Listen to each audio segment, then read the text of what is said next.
Human beings are often drawn to transformation because we are not entirely comfortable being ourselves.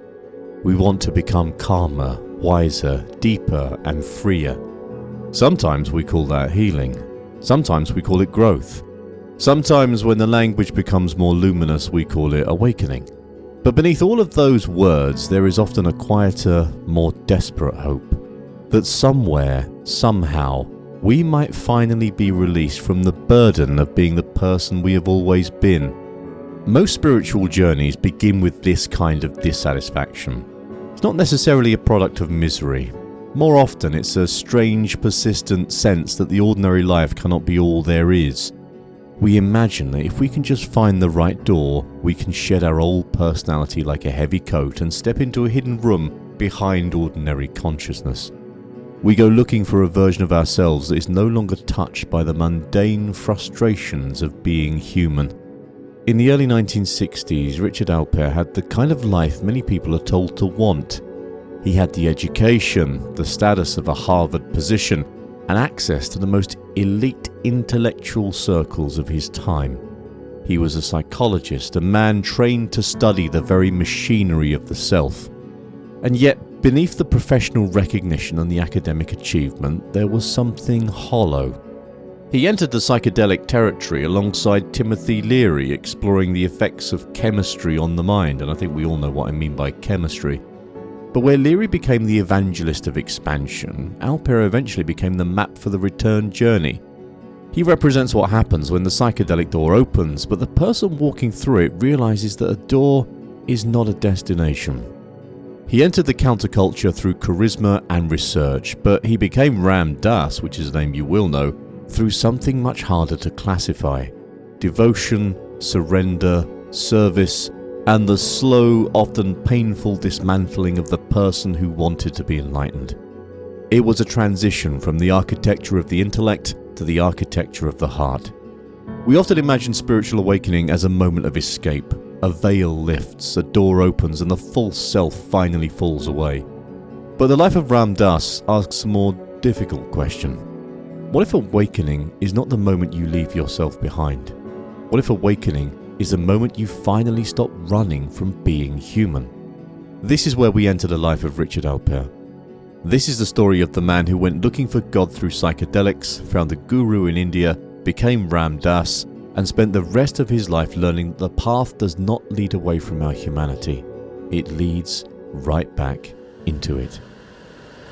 835. To understand where Richard Alpert was going, we have to understand exactly where he started. We have to look at the world he was born into and the intellectual architecture he spent the first half of his life building. It's a world that feels quite distant now, yet the impulses behind it are ones we'd still recognise in ourselves today. Richard Alpert was born on April 6, 1931 in Boston, Massachusetts.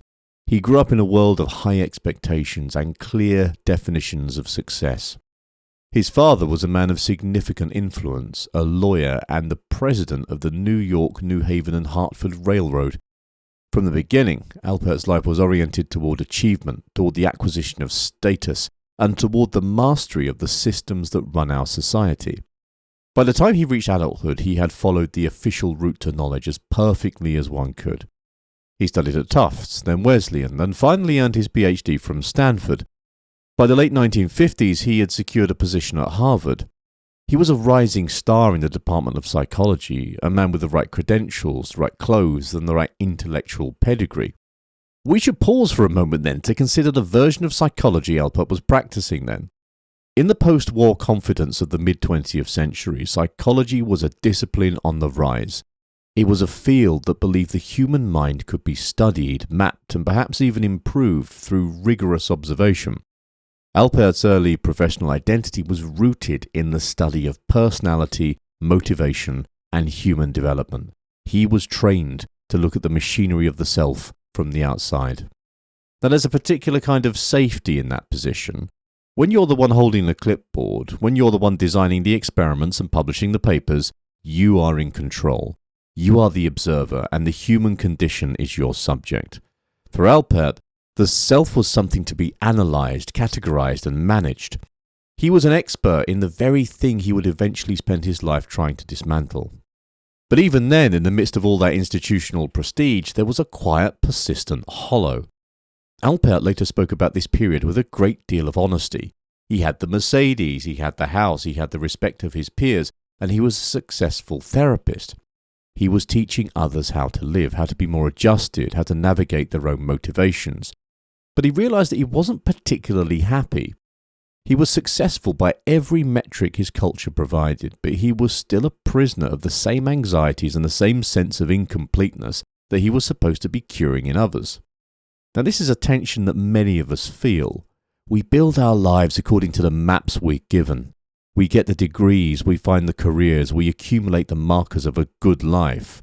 And then we wait for the feeling of arrival. But the arrival often feels like a mirage. We find ourselves standing in the middle of our own success, wondering why we still feel like we're waiting for something to actually begin. It was in this state of high-functioning dissatisfaction that Alpert met Timothy Leary. At the time, Leary was also a Harvard professor, and the two of them became close colleagues. They were an unlikely but potent pair.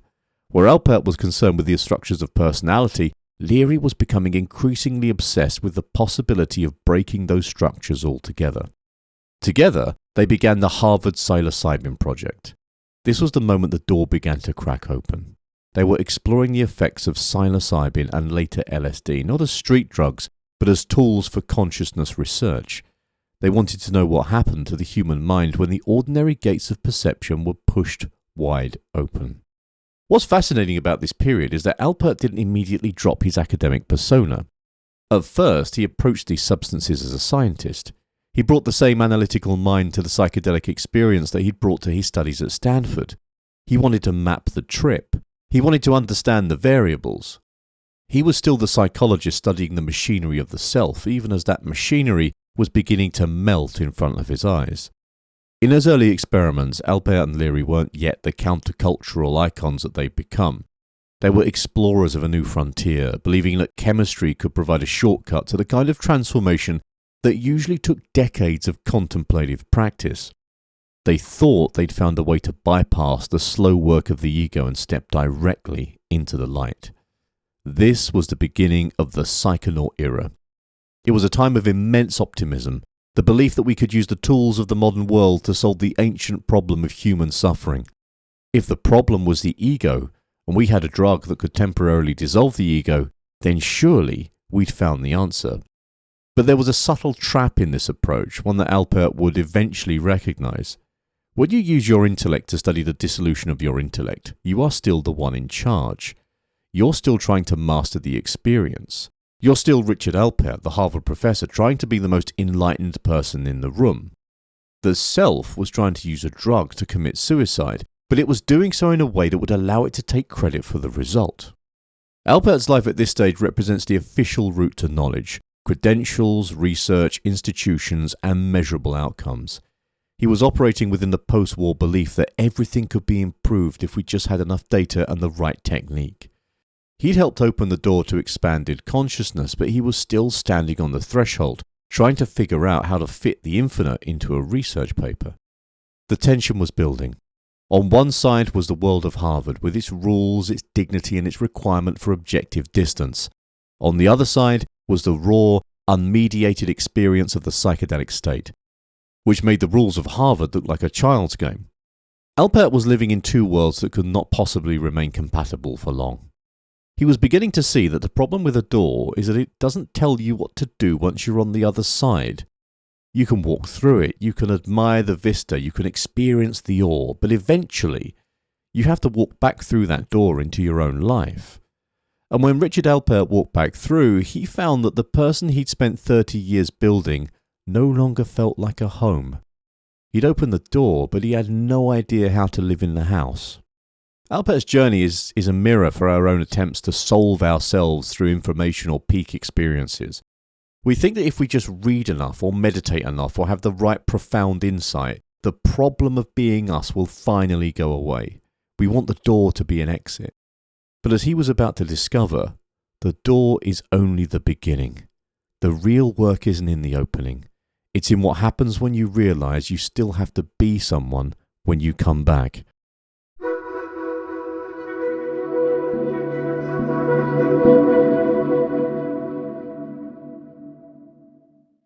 There is a particular kind of friction that occurs when an individual's internal expansion outpaces the structures of the world they inhabit.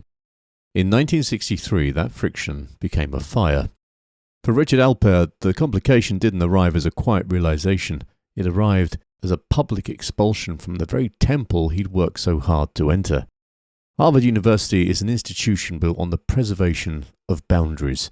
It is designed to categorize knowledge, to maintain professional distance, and to uphold a specific kind of intellectual decorum. But the psychedelic experience is, by its very nature, a solvent of boundaries.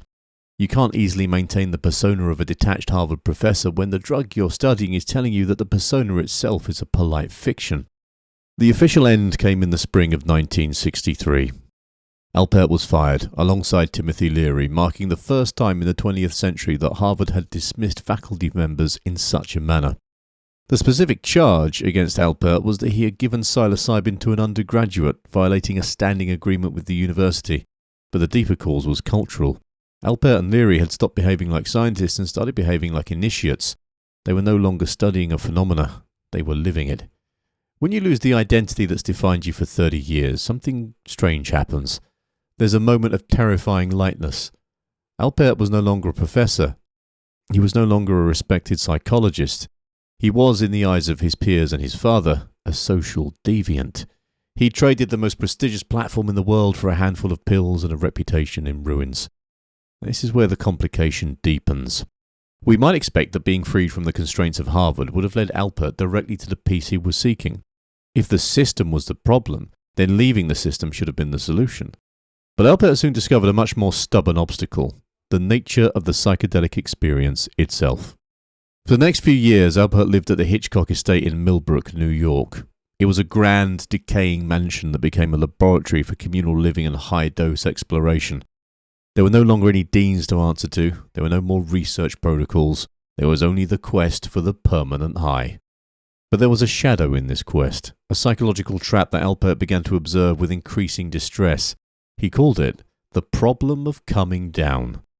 Imagine the cycle. You take a drug that temporarily dissolves the ego. You feel the interconnectedness of all things.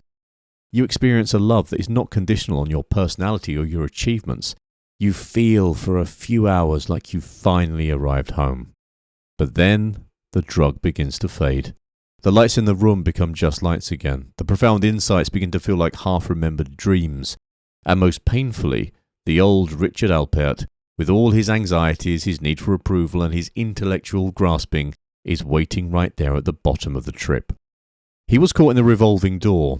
He'd go up, see the truth, and then fall back into the same person he'd been before. He realized that he was becoming a heavy traveler. He was someone who knew a great deal about the destination but had no idea how to live in the world between trips. This is the complication of the shortcut. When we use a tool, whether it's a drug, a workshop, or a fleeting moment of clarity, to bypass the work of transformation, we often find that the self we were trying to escape has simply gone on holiday. It returns refreshed and ready to reassert control. Alpert found that even after hundreds of psychedelic experiences, he was still the same neurotic, achievement-oriented man he'd been at Harvard.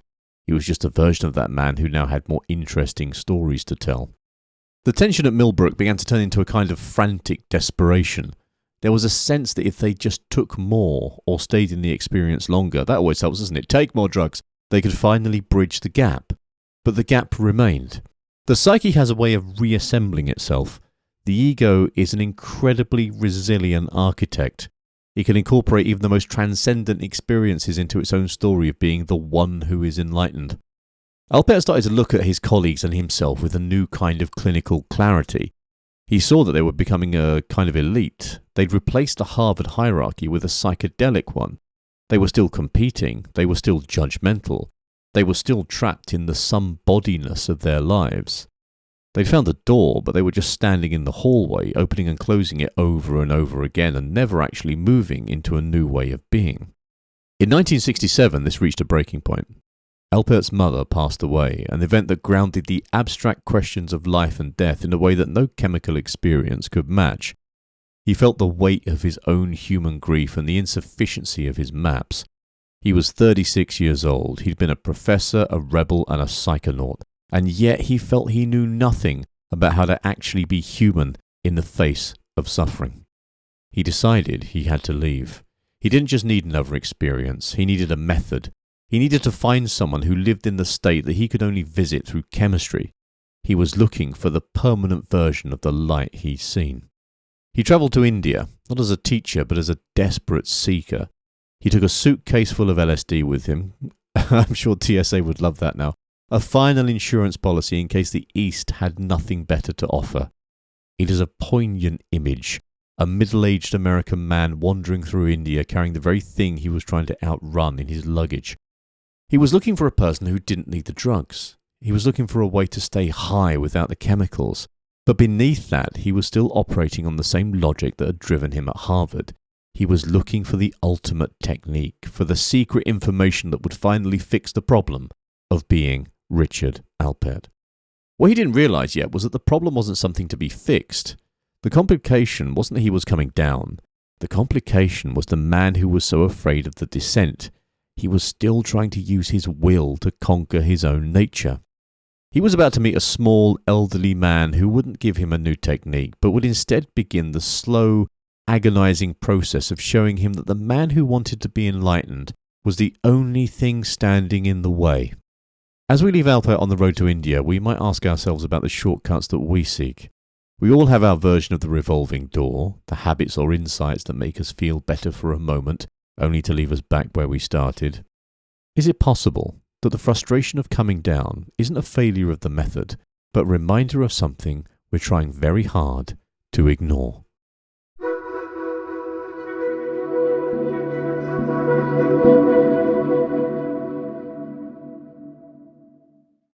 We often imagine that if we were to meet a truly enlightened being, the experience would be one of immediate, shimmering peace. We think the clouds would part, the mind would go still, and we'd finally feel seen in the way we've always craved. But for most of us, being truly seen is not a comfort. It is a profound and terrifying threat. To be seen fully is to have the various masks we wear, the good person, the intellectual, the seeker, those masks rendered transparent and useless. When Richard Alpert arrived in India in 1967, he wasn't looking to be seen. He was looking for a master of the very things he'd been studying. He was still in his own mind the collector of data, the explorer of states, the man with a suitcase full of high-grade LSD that would make Hunter S. Thompson blush. He was travelling through the subcontinent in a Land Rover with a young American named Bhagavan Das, a man who'd gone native in a way Alpert found both fascinating and slightly irritating. Alpert was still playing the role of the discerning Westerner. He was judging the temples, judging the devotees, and judging the dirt. He was, as he later admitted, a heavy Westerner. He was thick with his own somebodiness. He was still the Harvard professor on a very expensive field trip. He had the knowledge, he had the chemical shortcuts, and the intellectual arrogance to believe he could recognize the real thing if he saw it. Then he was taken to see a man named Neem Karoli Baba, often referred to as Maharaj-ji. The setting wasn't grand. It was a small temple in the foothills of the Himalayas. Maharaj-ji wasn't a philosopher king or a golden-skinned ascetic. He was an old man wrapped in a plaid blanket, sitting on a wooden bench, surrounded by people who were laughing and crying and feeding him fruit. To Alpert's academic eyes, this looked like a chaotic, perhaps even slightly nonsensical scene. He was prepared to be unimpressed. But then the unravelling began, and it didn't start with a lecture. It started with a violation of Alpert's privacy. Maharaj-ji looked at him and asked about his mother, who had died of a very specific ailment, a problem with the spleen, only months earlier in the United States. There was no way this man in a plaid blanket in rural India could have known this. There was no mutual acquaintance, no Facebook or Twitter, no logical explanation. In that moment, the intellectual scaffolding of Richard Alpert's entire life buckled. The psychologist who believed everything could be mapped, the scientist who believed in the limits of the known world, and the skeptic who stayed in control through analysis, all of them were suddenly silenced. He described it as a feeling of total nakedness. He felt his entire personality structure, the one he'd spent 36 years perfecting, simply dissolve. He started to cry, not with joy, but with the sheer shock of being discovered. This was his first crisis. It was the realization that his mind, which he treated as his most valuable tool, was actually a barrier. It was a filter that was keeping the world out while pretending to let it in. But the deeper crisis, the one that truly pushed attention to the breaking point, occurred when Alpert decided to put his truth to the test. He still had LSD. In his mind, the chemical was the gold standard of reality. If Maharaj-ji was truly as high as he seemed, then surely he'd recognize the power of the drug. Alpert gave Maharaj-ji a massive dose, 900 micrograms of pure white lightning LSD. To put that into perspective, a standard strong dose for a human being is around 200 micrograms. 900 micrograms is a staggering, potentially shattering amount for any human nervous system.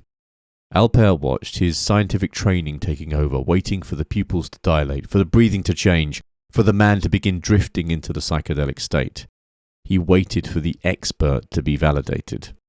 Nothing happened. Maharaj-ji took the pills, swallowed them, and continued to laugh and talk as if he'd just taken a few grains of sugar. He didn't blink, he didn't drift, he didn't change. He stayed exactly where he was. This is the moment the bridge collapsed. If the drug, which Alpert believed was the ultimate key to the doors of perception, had no effect on this man, then the man was living in the reality that the drug could only mimic. It meant that Alpert had been playing with toys while standing in the presence of the real thing. It meant that his expertise wasn't just incomplete, it was irrelevant. We've got to understand the existential weight of this. For Alpert, the psychedelic experience was his identity. It was what he'd sacrificed his career for. It was his map of the universe. And here was a person who was the territory itself, a person for whom the map was unnecessary. This is the darkest part of the journey for anyone who seeks transformation. It's the moment you realize that the thing you thought would save you is just another version of the thing you're trying to escape. Alpert realized that he'd been using LSD to try to find God, but he was still the one taking the drug. He was still the doer. He was still the one in the driver's seat trying to navigate his way to enlightenment. At the feet of Maharaj-ji, Alpert found himself in a vacuum. He couldn't be the Harvard professor anymore. That had been taken away. He couldn't be the psychedelic rebel anymore. That had been proven insufficient. He was left with nothing but his own somebodiness, a collection of habits, fears, and intellectual postures that now felt like a dead weight. He stayed in India for months, but it wasn't a peaceful retreat. It was a slow, agonizing dismantling. He had to learn how to sit, how to breathe, how to serve. Most importantly, he had to learn how to be a nobody. But the ego doesn't go quietly into the night. It fights for survival. Alpert found himself resenting the rules, resenting the silence, and resenting that man in the plaid blanket who wouldn't give him any more shortcuts. He was caught in a crisis of identity that chemistry couldn't solve and intellect couldn't navigate. He was a man who'd lost his old world and was utterly unqualified for the new one. He was no longer Richard Alpert, but he wasn't yet Ram Dass. He was simply a man in the middle of a wreckage, realizing that the most difficult thing in the world isn't to find the truth, but to survive the death of the person who went looking for it. No, it's not that he failed. It's that he succeeded in finding what he was looking for, only to discover that he didn't have a place in it. The eye that wanted to be enlightened had to be the first thing to go. As we pause here in the dust of that Indian temple, we might take a minute to look at our own lives. We've all got our own suitcase of LSD, some more literally than others. The tools, the talents, the identities we think will finally get us where we want to go. What happens when those tools finally fail? Who are we when the expert in us is finally silenced and we're left with nothing but the uncomfortable, unadorned reality of being ourselves?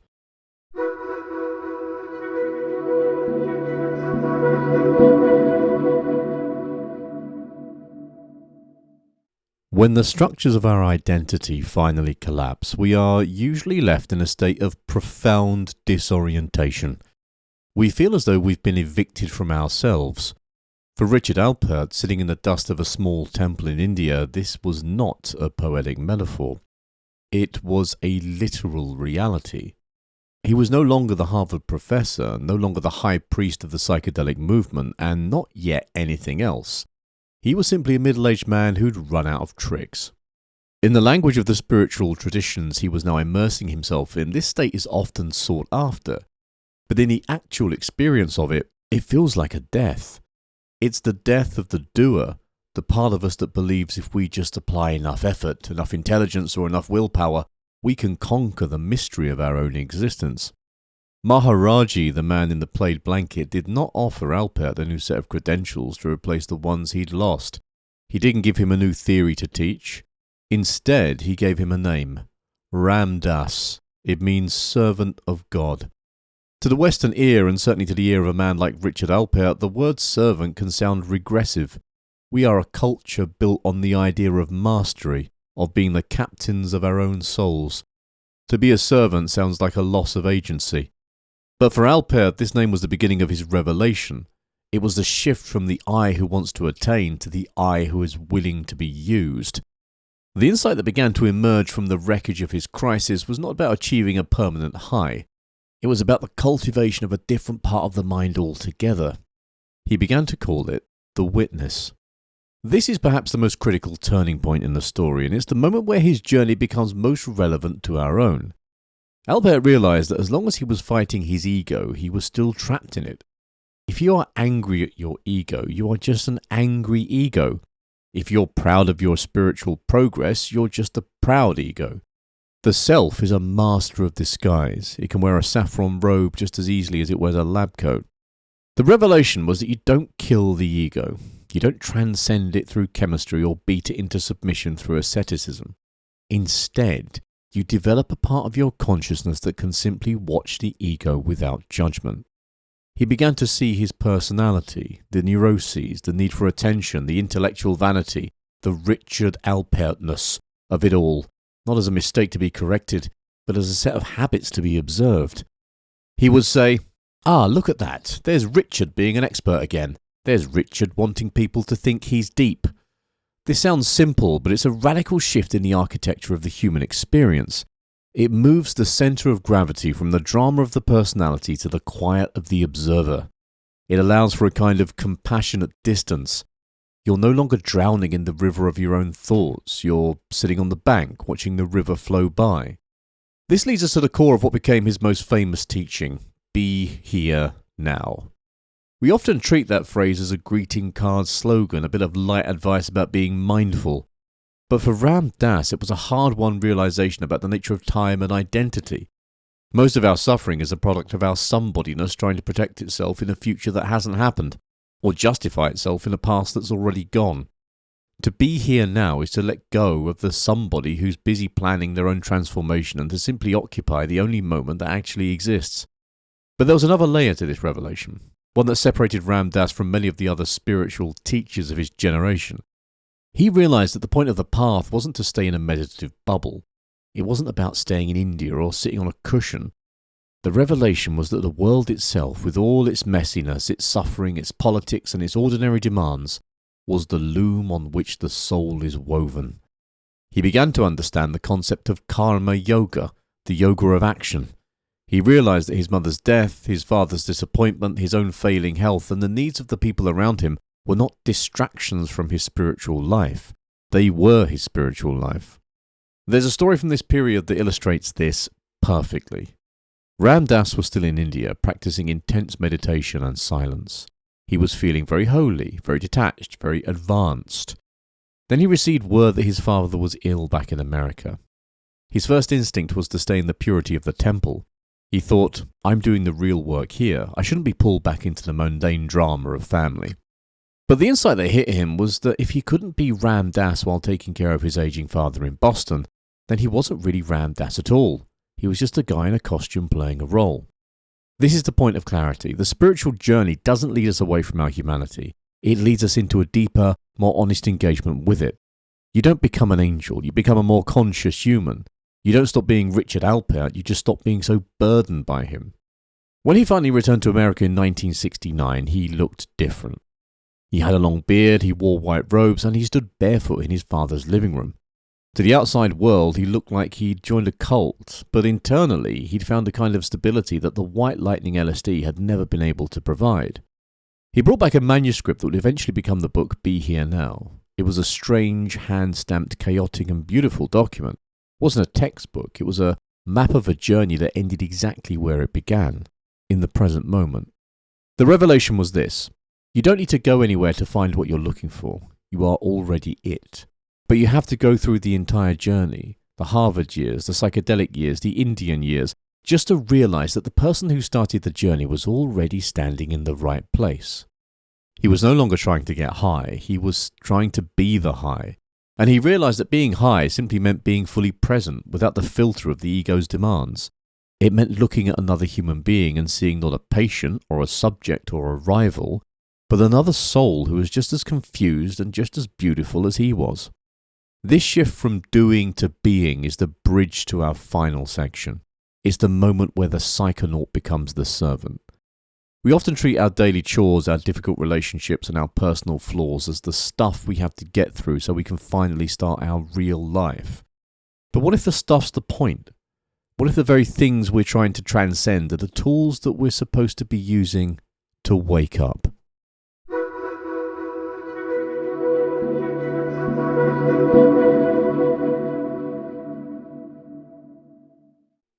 For nearly 3 decades after his return from India, Ram Dass was a man of words.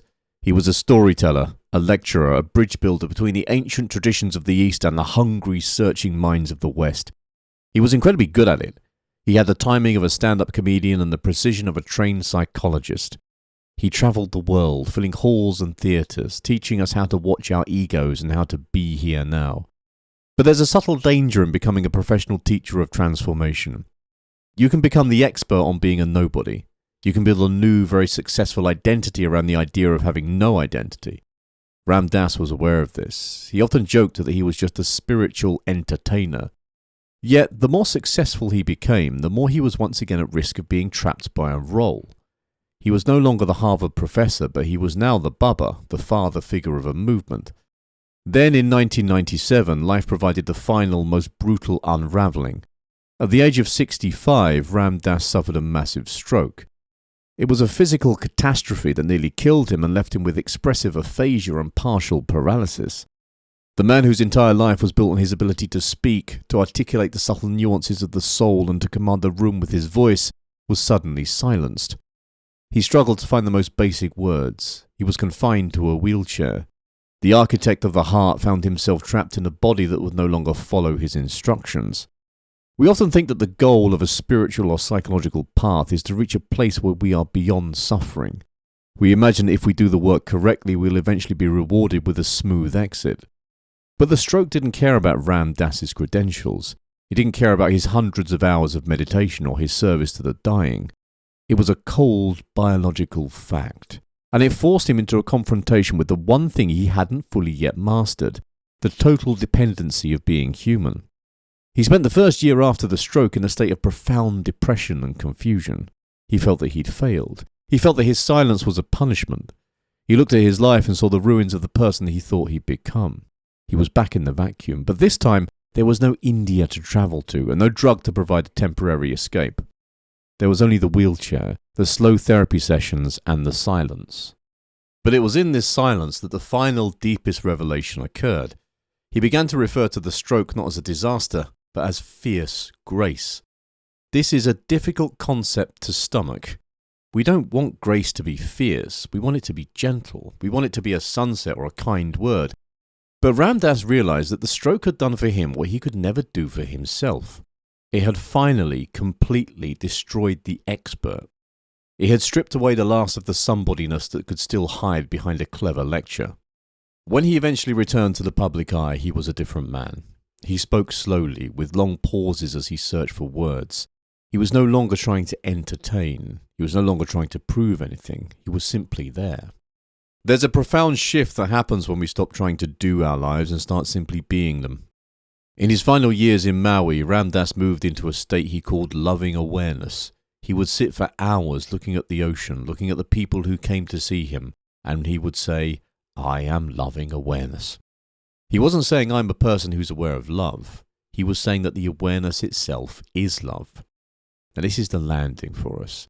The journey of Richard Alpert began with a search for a way out of the self. He tried the intellect, he tried the chemistry, and he tried the traditional spiritual path. And in the end, he found himself exactly where we all find ourselves, in a body that is fragile, in a mind that's imperfect, and in a world that's often overwhelming. But the difference was in the quality of the presence he brought to that fragility. He showed us that you don't have to be fixed to be whole. You don't have to be healed to be holy. You don't have to have all your words and all your faculties to be a vessel for something much larger than yourself. He spent his final years teaching us how to walk each other home. It's a beautiful phrase, but it's also a very grounded one. It suggests that none of us are the leaders and none of us are lost. We're all just companions on a road that has a very clear end. The goal is not to get to the end first or to get there perfectly. The goal is to stay present to the person next to us and to the person inside us as the journey unfolds. The transformation of Richard Alpert into Ram Dass was not a move from bad to good. It was a move from false to real. It was the slow, often painful process of realizing that the heart is not a place you reach, it is a place you live from. We all face the losses of identity, the failures of our plans, the inevitable aging of our bodies. We can treat these as evidence that we failed or that the universe is indifferent, or we can choose to see them as the unmaking that allows something deeper to finally breathe. Ram Dass's life gently challenges our desire for a neat upward trajectory. It suggests that the path is actually a circle. We go out into the world to become somebody, to build our Harvard lives and our intellectual reputations. And then, if we're lucky, life finds a way to break us back down into nobody, so that we can finally see what was there before the story began. The point is not to annihilate the self in one grand spiritual gesture. The point is to see the self clearly enough that it no longer has to run the whole show. Maybe that's the quiet strangeness of this story. He began by trying to leave ordinary consciousness behind, believing that the truth was somewhere else, in a pill, in a temple, or in a different state of mind. But the further he went, the more the path seemed to turn back toward the more ordinary things. The breath, the person in front of you, the suffering you can help ease, and the moment you're already inside. Not because the ordinary is all there is, but because if you're really paying attention, the ordinary was never merely ordinary. The long road of Richard Alpert leads us to a very simple conclusion. Transformation is not about leaving yourself behind. It is about staying in the room with yourself until you finally find the love that was there all along. Transformation is a strange word because it implies a destination. It suggests that if we travel far enough, or think deeply enough, or endure enough, we will eventually step through a door and leave our old selves behind. We imagine a version of our lives where the friction is gone, where the anxieties are silenced, and where we finally possess the clarity we've spent so much of our energy seeking. But the long road of Ram Dass suggests something different. His life was a series of doors. He walked through the door of academic prestige at Harvard. He walked through the door of chemical expansion at Millbrook. He walked through the door of ancient devotion in India. And each time he found that the door was not a home. He found that the traveller was always the same man, carrying the same suitcases of expectation and somebodiness. The quiet strangeness of Ram Dass is that he spent the first half of his life trying to become someone else, and the second half of his life learning how to stop abandoning the person he already was. He moved from the architecture of the intellect to the architecture of the heart. But the heart, as he discovered through the fierce grace of his stroke, is not a place of escape. It is a place of radical inclusion. It's where the Harvard professor, the psychedelic rebel, the devotee, and the man in the wheelchair all sit together. It is where our brilliance and our brokenness are allowed to occupy the same moment without a struggle for dominance. We often treat our lives like a project to be managed or a problem to be solved. We wait for the day when we are healed or enlightened, as if those are states where our humanity finally stops being so inconvenient. But if we listen to the silence that Ram Dass found in his final years, we hear a different invitation. The point was never to annihilate the self in one grand spiritual gesture. The point was to see the self clearly enough that it no longer had to run the whole show. It was to realize that we don't need to be fixed to be whole. We only need to be present. Thank you, you beautiful lot, for tuning in today. Your time, your presence, and your attention are, as always, deeply appreciated. It's finite, and I'm glad that, you'd want to spend some of it here listening to this.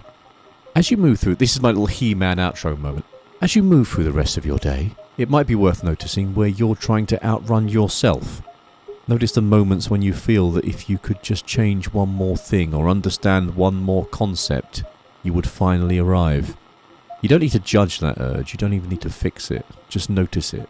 Because sometimes the thing we call awakening is not the moment we finally become a better version of ourselves. Sometimes it's simply the moment we stop trying to be anyone other than who we are right now. Remember, we are all just walking each other home. So if these reflections little preach over, if these reflections resonate with you, then you can join the conversation in all the usual digital purgatories. We're on TikTok, straight from spiritualism to fucking marketing. We're on TikTok, Instagram and X with the handle @TheObservingEye.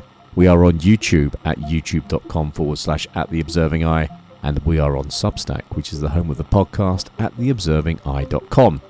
And of course, you can listen to us on Spotify, Apple Podcasts, or wherever you get yours.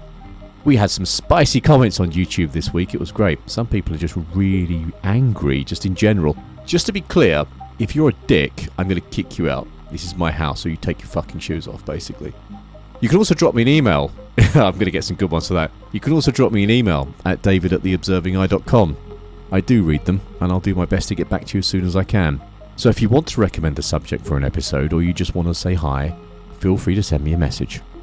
We'll be back next week, you lucky fuckers, continuing our realm of the Psychonaut season with the man who breached the doors of perception, Aldous Leonard Huxley.